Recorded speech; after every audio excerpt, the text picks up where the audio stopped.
পৰজা সমাজৰ পৰম্পৰাগত গীত নৃত্যৰে উজ্বলিল বিশ্বনাথৰ মাৰুৱা বস্তি।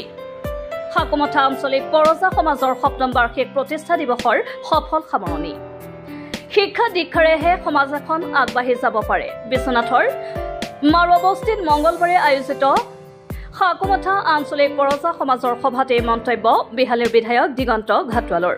পৰজা সমাজৰ পৰম্পৰাগত গীত নৃত্যৰ প্ৰতি অভিভূত হৈ পৰা ঘাটোৱালে পৰজা অৰ্থাৎ কুই সমাজৰ সাহিত্য চৰ্চা, কলা-কৃষ্টি, সংস্কৃতিৰ উপাদানসমূহ সুশৃংখল চৰ্চা আৰু বিজ্ঞানসন্মত সংৰক্ষণৰ ওপৰত বিশেষ গুৰুত্ব আৰোপ কৰে।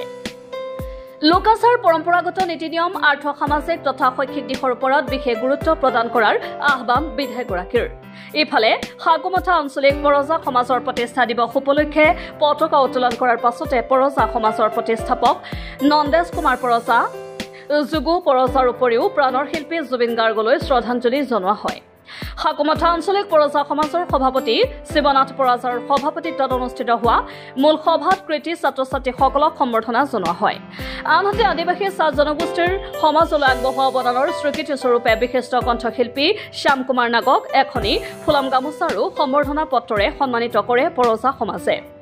বিভিন্ন কাৰ্যসূচীৰ মাজেৰে পৰজা সমাজৰ যুৱক যুৱতীসকলে পৰিৱেশন কৰা পৰম্পৰাগত কিন্দ্ৰিপাৰা, চেতনা, পাৰ্বু গীত নৃত্যই আনন্দিত কৰি তোলে সকলোকে। অনুষ্ঠানত বিশিষ্ট অতিথি হিচাপে বিশ্বনাথ জিলাৰ আচ্ছাৰ সভাপতি মহেশ ছত্ৰী, বিশিষ্ট সাংবাদিক গোলাম ৰছুল আলী জলাহা, শিক্ষক সমাজসেৱক কৃষ্ণ পাটৰ, বিশিষ্ট সমাজসেৱক সুভাষ বাস্কে, বিৰাজ কৰ্মী, আদিবাসী ছাত্ৰ সন্থাৰ ধ্ৰুৱ কৰ্মকাৰৰ উপৰিও পৰজা সমাজৰ বিষয়ববীয়াসকল উপস্থিত থাকে। অনুষ্ঠানত ছাত্ৰ-ছাত্ৰীসকলৰ মাজত শৈক্ষিক মত বিনিময় কৰে বিশিষ্ট সমাজসেৱক ৰবীন ঘাটোৱাৰে। সদৌ অসম চাহ জনজাতি ছাত্ৰ সন্থা বিশ্বনাথ জিলাৰ সভাপতি হিচাপে প্ৰথমবাৰৰ বাবে নিৰ্বাচিত হয়।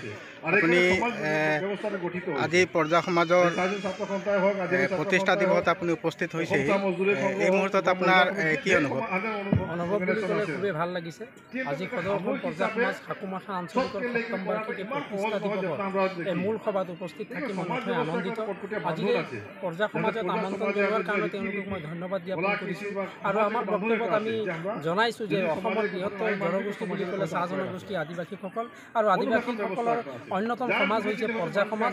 আৰু এই পৰজা সমাজৰ শৈক্ষিক দিশৰ লগতে শৈক্ষিক, সামাজিক, সাংস্কৃতিক দিশতে প্ৰত্যেকটো দিশতে তেওঁলোকে আগুৱাই যাওক। তেওঁলোকৰ সৰ্বোচ্চ প্ৰকাৰৰ উন্নতিৰ কাৰণে আমি আমাৰ বক্তব্যত আমি আগবাঢ়িছোঁ আৰু আমি বক্তব্য প্ৰদান কৰিছোঁ। আৰু পৰজা সমাজৰ সকলো দিশতে তেওঁলোকে আগবাঢ়ি যাওক। শৈক্ষিক, সামাজিক আৰু সাংস্কৃতিক সাংস্কৃতিক যি খৰাল, চাহ জনগোষ্ঠীৰ বৃহত্তৰ জনগোষ্ঠীৰ যি খৰাল, এই খৰাল অধিক টনকিয়াল কৰি তুলিবৰ কাৰণে মই পৰজা সমাজৰ সকলো ৰাইজক ধন্যবাদ জ্ঞাপন কৰিছোঁ।